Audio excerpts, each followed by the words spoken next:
Okay, guys, as of today, 3 p.m. Eastern Standard Time, Thursday, February the 25th, Microsoft Live and Xbox Live is having an outage. So servers around the whole world is not able to get connected to Microsoft for the last now 2 hours and 16 minutes.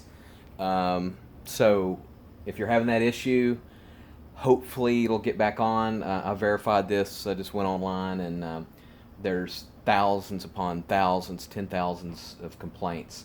Um, I do Fortnite and was not able to get on Fortnite. Restarted my Xbox. I was like, "What the heck's going on?"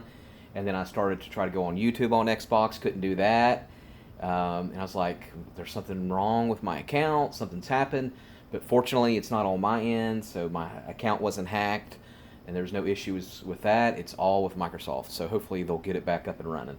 All right, thanks for watching.